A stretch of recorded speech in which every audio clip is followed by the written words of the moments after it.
All right, sound. Good morning, all. On the latest episode of the Turn It Around the Corner podcast, we are joined stateside by Ben McFarlane Barnes. How you doing, mate? Doing good, mate. It's a pleasure to be on here. I know we've been trying to work on it, but I've had a couple of hurricanes to deal with, so we're getting there. Well, we're getting there, mate. But it's more important. So to set the scene, Ben was a young goalie at one of my last clubs in non-league, Wolfham Abbey. Very, very good goalie, and someone that we got talking one day about the opportunity to go and play in the US. I haven't played in the US myself. Um, we just spoke about what an opportunity it'd be. I think maybe at the time, Ben, you was a little bit unsure about what to do and how to approach it. But obviously, you got out to the States and you've had a great college career. So where are you now, mate? You're in St. Petersburg, right? Yeah, I'm in St. Petersburg, which is in the Tampa Bay area.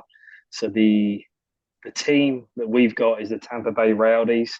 The Yeah, only person I know that's been out there is Joe Cole. yeah, And I think there was an ex-City player that came over years ago. yeah. I Um, remember. I Something remember playing Bull. the Yeah, I remember playing the youth team at Tampa Bay Rowdies. It's the curve like stand in the corner, isn't it? At Yeah, Tampa that's Bay right. Yeah, and they Rowdies, wear yeah, like the yellow and green. yellow and green kit. So what are you doing on a day to day basis now, Ben? Obviously, since graduating, what are you doing day to day? What's your job? So yeah, it's currently employed with Penske Truck Leasing. So Yeah, they're like the biggest transportation company in the world. Um, Literally came straight out of college, needed a job, knew yeah, someone who had a great position there, great reputation. We got chatting, and then within 2 weeks, um, I was hired and haven't looked back since. So what we deal with mainly commercial customers, so businesses looking to move product. So it could be anyone from a local bakery to some of our accounts at Coca-Cola, UPS, um, people like that. So we oversee the contracts, make sure everything's good, make sure you know just account management really on a day-to-day basis. nice, mate. And so are you a US citizen now? No, you got married recently to someone that you met in college, right? Someone that Yeah, did she play softball or she was another student athlete, right? yeah, that's right. Yeah, she's born and raised in Florida, and then we met over at Thomas University freshman year, so it's first year, um, and then that was it ever since. So yeah, she took me down there, and then ever since I first came down, I was like, yeah, that's where I want to be. Yeah, it's just as I say, I spent 4 years in Florida, a lovely part of the world. Obviously, you got the sun on your back every day. Great for sports, food. You got the ocean, so Yeah, very, very envious, mate. You made a great decision. So let's scrape it back. So you've come out of Luton, and we'll talk about that a bit down the line. But so Thomas University, how did that come about? So did you do any exit trials? Did you do any sort of open days? Like, how did that opportunity come about? yeah. So obviously, when I started getting very serious about the States, there's a couple agencies out there. I went with Future Elites, had a great reputation. I knew someone that had already done it, so they gave me some good guidance on that. And then there was a couple open days. One of them was up in Stoke, which we drove up to. Um, it was one of them where there's five people to a position, so you're only getting to play 10, 15 minutes. Yeah, Um, and then I went to one in Wrexham, a little bit smaller, so I was able to get more game time. And then got a couple contacts reach out to me. I was looking at some other colleges, but the requirements for the education side was a little bit steep. So I wasn't able to meet those requirements. So Thomas came about because they're in a different league. yeah, So the education was a little bit less, but it's designed more for international people because obviously we have a completely different education system in stateside. sure. Um, and then someone saw me. They got in contact pretty much immediately, and then that was it. I had a couple other options, but with the location, they're in Southwest Georgia, right on the Florida Georgia borderline. Yeah, Um, Reputation they had as a program for the football team and men's soccer team was great, making nationals every year. A couple of people went off to play pro after as well. Um, I just made the decision, and yeah, don't regret any of it, to be honest. so did you have to take your SATs, which is obviously the entry exam for college? Did you? I remember doing them myself in London. So you had to go and do them, and then so Thomas University. Am I right in thinking they were NIAI, right? Yeah, that's right. So Yeah, they um, so yeah, I did the SATs. I did them 3 times, so I was trying to get the best score. So over sure. you got NCAA, Yeah, Division One, Division Two, Division Three. To get into the top two divisions, you need an SAT score of 1200 for 3 subjects. It's 4 subjects. I think it's two English, one math, and then something else. Um, I wasn't able to get the 1200 from 3. So then I had to kind of look at my options. And then that's when someone approached me about the NAIA and said it was more yeah, catered to international players. Um, we played D1 teams and beat them comfortably. So I knew the ability was there. It was more just like the education reasons. That's why I had to drop down to the NAIA. yeah. And that's interesting that like in the time that had passed between because I played soccer in the US and then decided actually I could be a really late student and took the SATs. I think I needed 850 because most of the boys that I played with come through at a university called Lynn University, which was a Division Two. Again, numerous national champions, but that was the year that the NCAA changed the ruling that if you'd been out of full time education, that they made it very, very hard from you. And obviously, at that point, I was 24, 25, and would have been a really old student anyway. So at that point, then, Ben, the NIAI, are you still getting offers there where they're full ride, so full scholarship, or do you have to add to that? Or tell me about like the offers that they put on the table in that sort of the sort of third tier of college sport in the US. Yeah, it's a lot. I definitely say it's not as big as some of the Division One schools. Yeah, Obviously, because they are publicly endorsed. So what that is sure. that's basically the government giving the money to the bigger schools, and generally at those bigger schools, they're pushing for the American sports. So even the soccer teams, they're still getting good scholarships and great treatment, but they're also it's like 1 or 2 players are getting X amount, and then the rest of them aren't. So it does make it tough. Whereas the NAIA, there's quite a lot of people getting some very good deals on the Right. scholarship side because they're more focused towards teams, sports like soccer and those ones that are international dependent. So overall, Um, it was definitely the best offer I got um, right.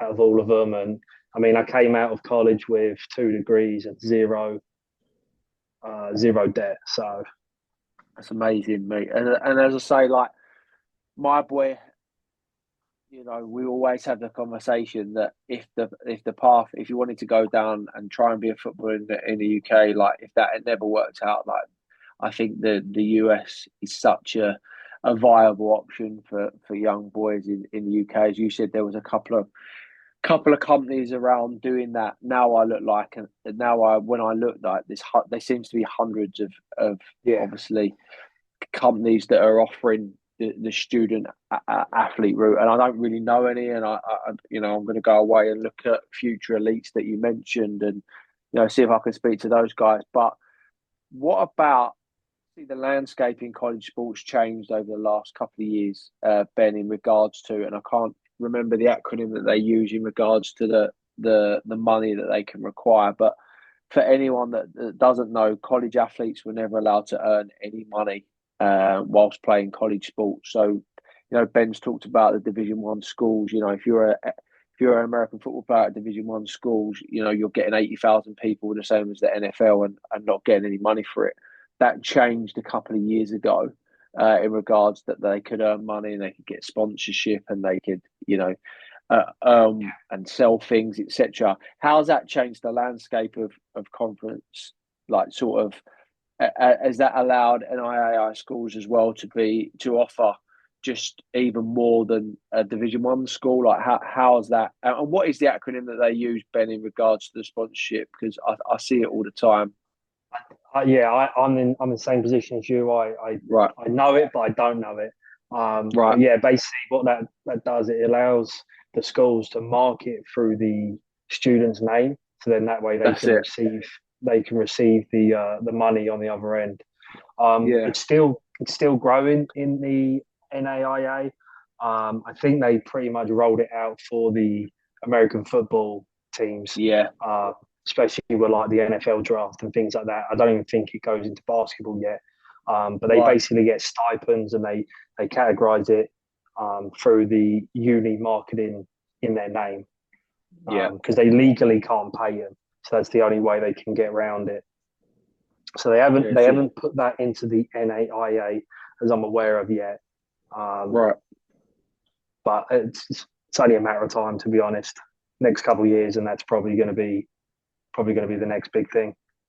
Sure, but as you say, it allows college students that, if you're an American football player in a big Division One school, for instance, that's, earning that university millions, and, might take a hit in the first game in your freshman year and never play again. Like, it allows them to maybe earn some money off the back of that. So you've gone into Thomas University. Ben, talk to me about, so you're a goalkeeper. Obviously, I followed your sort of your journey. That there seemed to be quite a few English boys that went to that university. Tell me about, like, just your journey. So you done the full 4 years, right? Did you get an extra year? Did you do your masters and do an extra year of eligibility, or?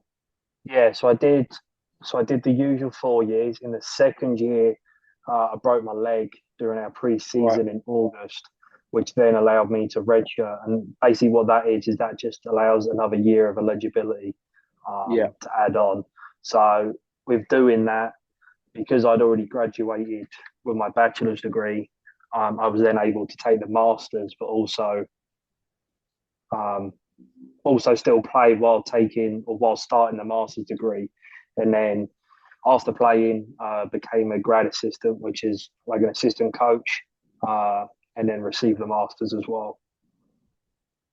Right. So how did you find that first season? So obviously they called it a freshman. How was your first year settling in? English boys. Was you in a dorm? Like, talk to listeners about that first year, and how that was. Yeah, so um, it's pretty mad to be honest. Like you just, I mean, I was fortunate enough. Like my family came out with me, spent the week, dropped me off because the pre-season, um, if you were selected, you would always come out 2, 3 weeks early to begin training Yeah. before everyone else joined. And most of the group we had was English, Irish, couple of Europeans, um, and then some like South American. So I knew like the standard was going to be good, and then boys turned out to be great.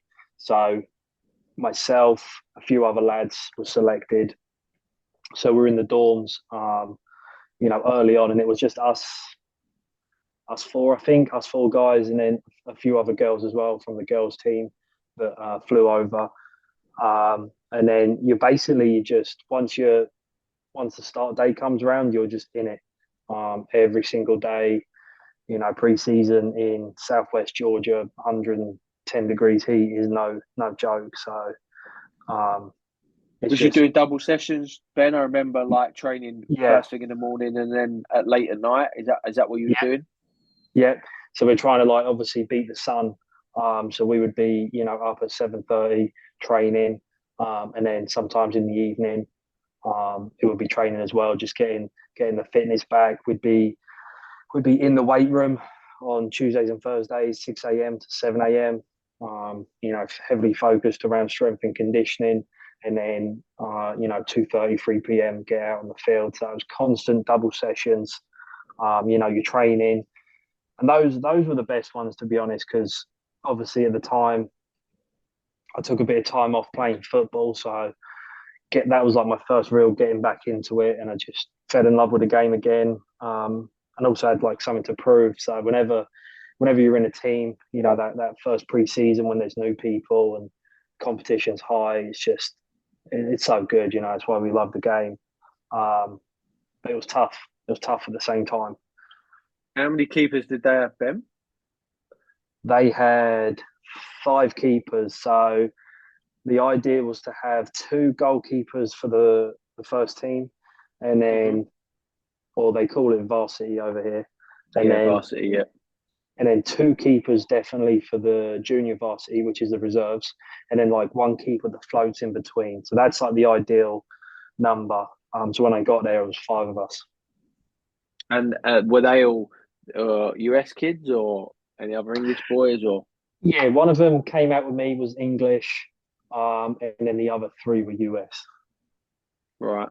And that first season, how like obviously you had a break in between your English sort of football and going out to the US, but how did you think that first season or the quality in general stacked up to the UK? Like what was because as I say, you're training twice a day, you've got probably what conference was you in, Ben? Was you in the Southern?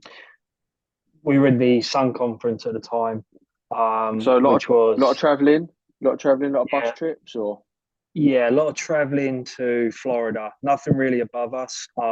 right?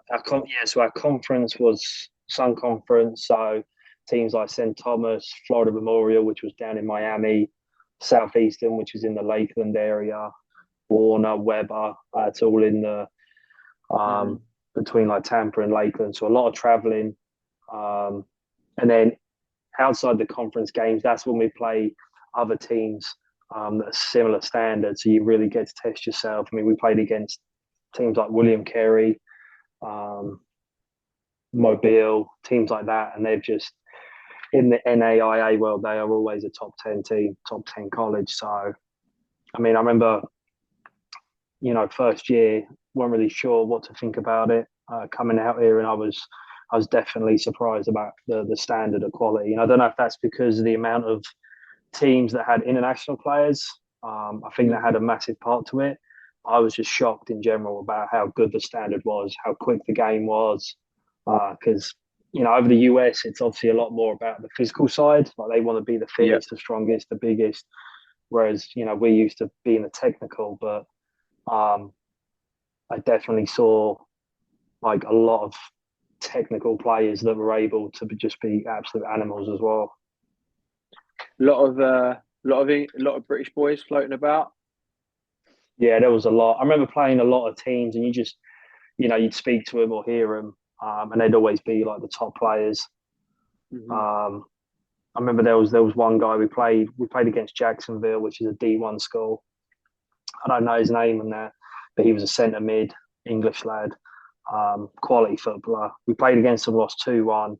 He just dominated the game, just head and shoulders above everyone else. And then a few weeks later, I think he was selected or drafted or something like that to Orlando, and he was playing with Kaka at the time and playing against Pirlo. So just shows how good he Nice. was.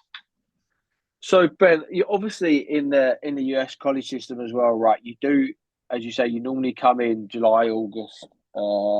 Your season starts September, and then obviously it's condensed. Normally, you're normally done by Christmas, right? And then from Christmas till you break up, did you I can't remember what they used to call it, fall league or spring league, whatever. Did you still train and play, or was it pretty much you play for 3 or 4 months solid, including pre-season, and then you're pretty much done for the rest of the year? Yeah, no, we had. I'm pretty sure everyone kind of has the same thing, spring training. So Right. a lot of that is like your off season, uh, conditioning, a lot of running. You're rather than being in the weight room once, twice a week, you're in there, three times.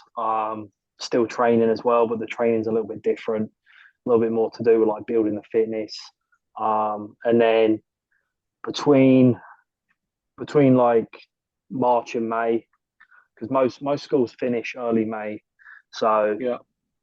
March, April, you get quite a few games in there, but non-competitive. It's more just about getting the fitness up. And I mean, I didn't play too many spring games.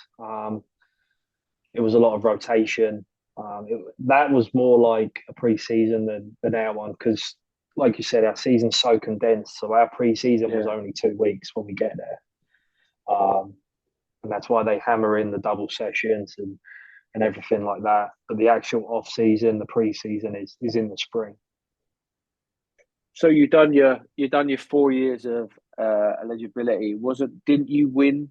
Didn't you win one year, Ben? Did you win one year? Was that your last year? Did you win? Yeah, 2018 we won the conference. I still had, so that should have been my last year, but because I had the red shirt, I was Right. able to play another year, which I did. But my team that I kind of like grew up with and played with, Yeah. for most of it, that was our last year, and yeah, it's one of the best seasons, one of the best seasons I've ever had. Just as far as playing numbers and everything like that. So it was great to go out on a high that year. So what was your record, Ben? Can you remember your record? No, let me think. Did you get a ring? More importantly, did you get a ring? That's about No, American didn't get a sport, isn't it? ring. We No. didn't get a ring on this one, no, which I was pretty gutted about because they actually, like 3 years later, they started bringing the rings in. So Did I was they? fuming because I really wanted one. So Yeah. how the layout is so you got to get into nationals, you got to play the conference tournament. So Yeah. we won the conference, and what that means is we get the first game as a bye, and then we host the Yeah. final.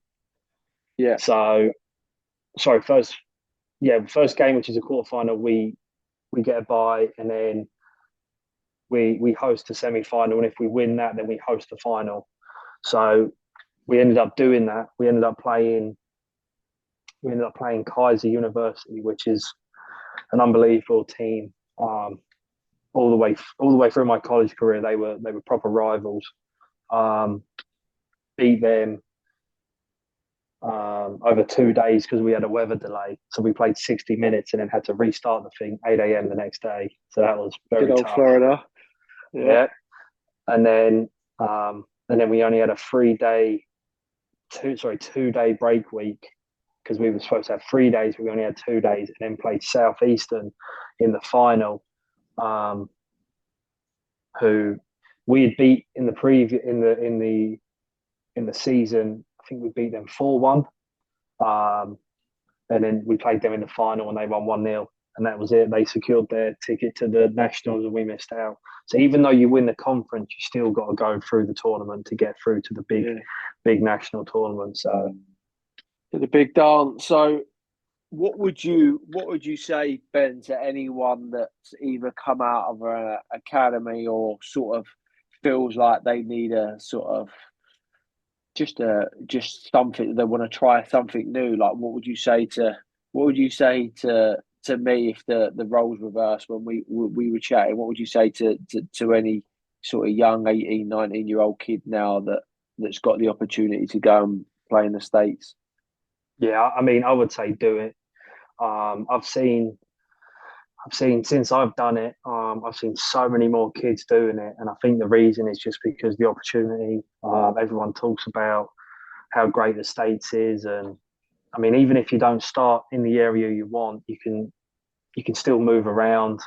Just the opportunity to play at that level, once you're out of the academy at home, it's so hard to get to Yeah. kind of that level again. Whereas out here, there's a lot of players in the same position wanting the same thing, and you can still make it professional. Um, Mm. that's never out the window here, and there's always you're always at an advantage when you're English, British, European, whatever. You always one up when you come over here and playing. Um, You got a bit of so that I mean, extra gravitas, haven't you? 100%, and it's noticeable as well. So I mean, anyone, and that's just the football side, not even like referring to like the life or lifestyle or anything like that. But the football side, I mean, yeah, I took that year off because I didn't wasn't really enjoying it, and then decided to come and play in the States, and I loved every second of playing.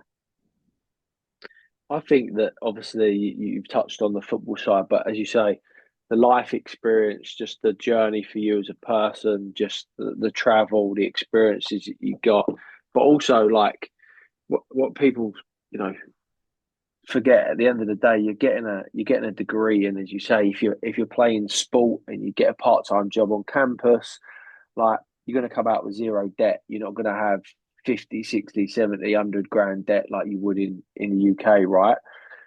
The flip side of that, Ben, what would you say that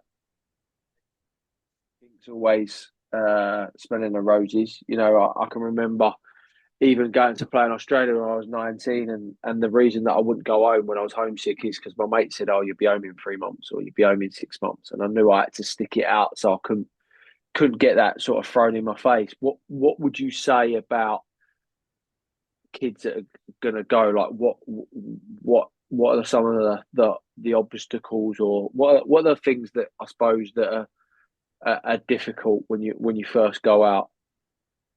Yeah, so I think first one is if you come from good family and that, and like good group of mates, like you're obviously not going to be seeing them months at a time. Mm. Obviously, there's opportunities to go back, like Christmas for December, and then in the summer for a few months. So, I mean, I found like the first year, around October. So after going out there July, it was just me, like no one else from my family or friends came over with me. So I remember October, I was feeling a bit down about it, but then my family came out and surprised me, fortunately, which was like one of the best feelings ever. So obviously, like that reason. Another reason is like the culture change. So Mm. one of the reasons going to Thomas University was because when they were recruiting me, they put a player who was, I think, in his second year. He was actually from Trent, so it's about 10 minutes from where I live. So I thought that was Yeah. absolutely mental. With 4,000, I'm about to be heading out there 4,000 miles away, and there's a guy at the school playing on the team that lives 10 minutes away from me from home. Um, and I think you know, I know people that have gone to schools and areas and they've kind of been very isolated, and that's been a massive problem. Because there's not been a lot of English lads, or there's not been like home comforts to really go to, um, and that's always going to be a challenge. That's why when I picked Thomas, I made sure that like 50% of the team was British lads, so I knew that Mm. I might be missing my mates from back home, but that banter and that laughs that you would get back home, you could still carry on here. Yeah, and you've got the change room, but I think that's a great point that you've really got to do your homework right, not only on the team, Yeah, but the location. So if we if we scrape it back a little bit, Ben, like obviously you come out of a professional environment before you break. So you done an apprenticeship at Luton Town, is that correct? yep. And did you made a first team appearance? Did you make a first team appearance? No, I was on the bench five Right. games, but no appearance. I was ready. I was waiting, but nothing. So you done your 2 years YTS, and then did you get a pro, Ben, or was you released at the end of Released at that? the end. Yeah, released Right. at the end of that. And like obviously you've wrote your own script really. You've gone to the US, and you've had a great college career, and obviously you've had some amazing highs. That was obviously painful for anyone to come out of an academy, and obviously I saw you in non-league. I think you were still an apprentice then, and you was there on work experience. But do you look back and think that if you hadn't come to America, you'd have had the sort of fire in your belly to carry on, or like obviously you'd taken some time out? Could you have seen yourself giving the game up? Yeah, um, I definitely think I probably would have given the game up a lot quicker. I mean, I don't play now, Um, but I probably would have given it another 3 years playing. I mean, it depended where I would have ended up. Um, Mm. but it completely like took the fire out my belly. Um, back home, and not not sure if it was kind of like a disappointment feeling or even like some sense of like kind of embarrassment, because everyone knew me back home through my football. So then to Yeah. come out of it and kind of not, I'm not saying it was guaranteed or like expected that I should have made it, but there's always that kind of pressure in myself and to You do it. also you're also living in hope, right? When you're with how long was Exactly, you with yeah. Luton? How long was you with Luton for, Ben?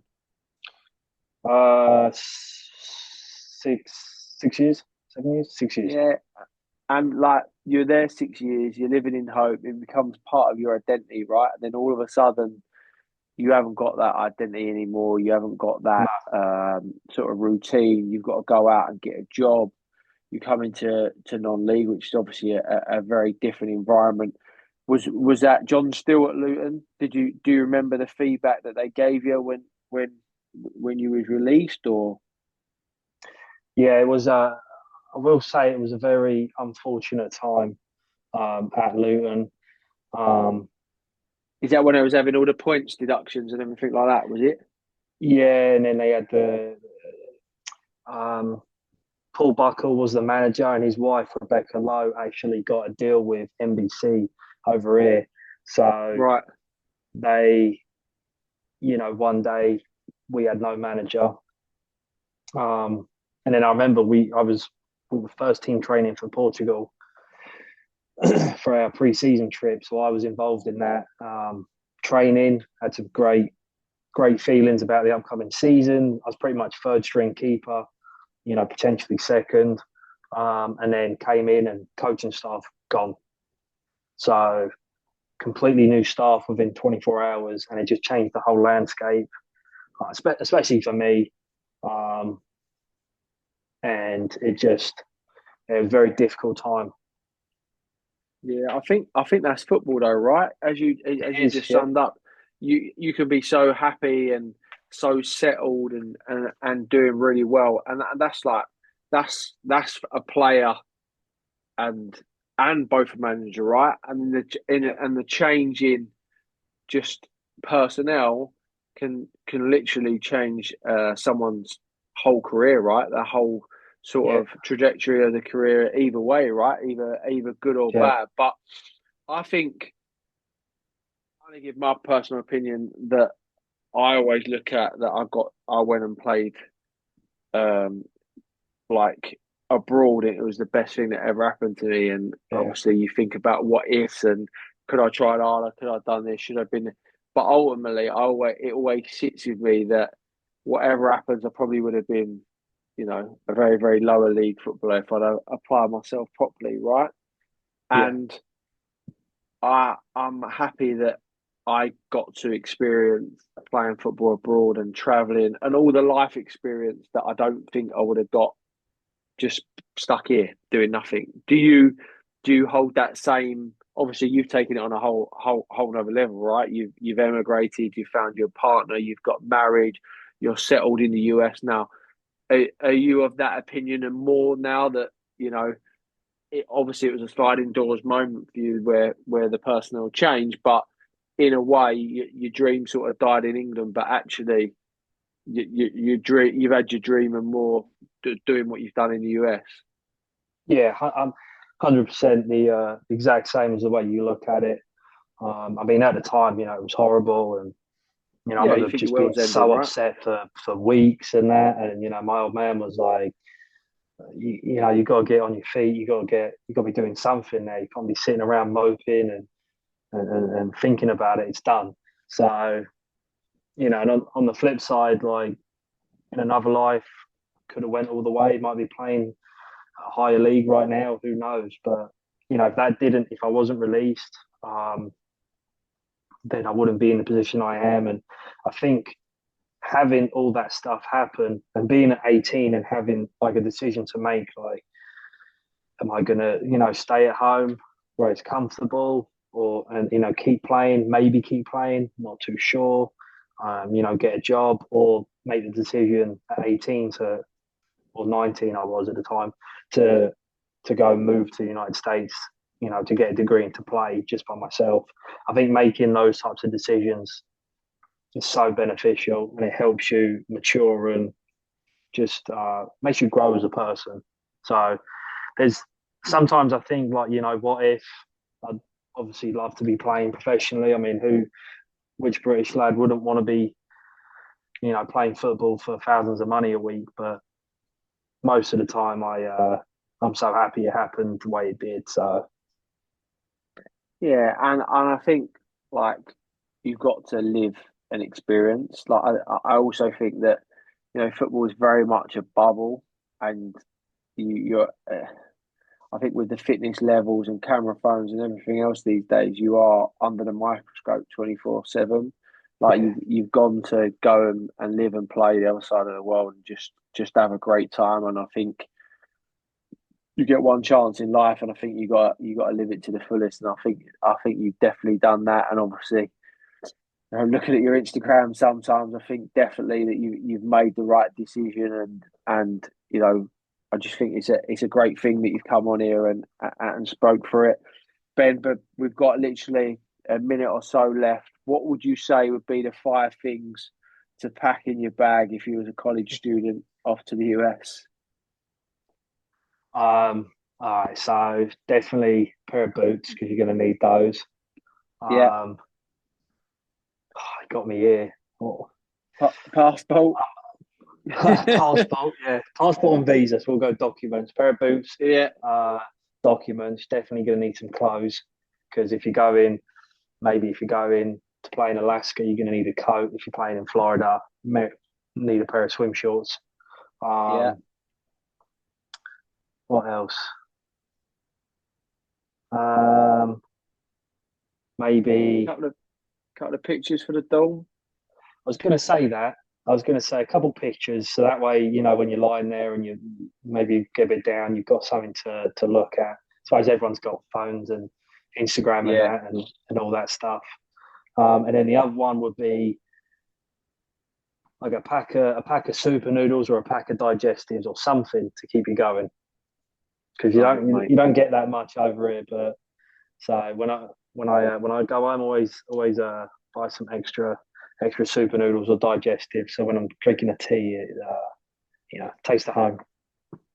Love it, mate. It's been great to speak to you. Listen, I just listen to Ben. If you're thinking about embarking on that journey, go and do it, mate. I think you lived the great college journey. You've done ever so well. Thanks, You've got a mate. great life set up in the US, and I really appreciate your time.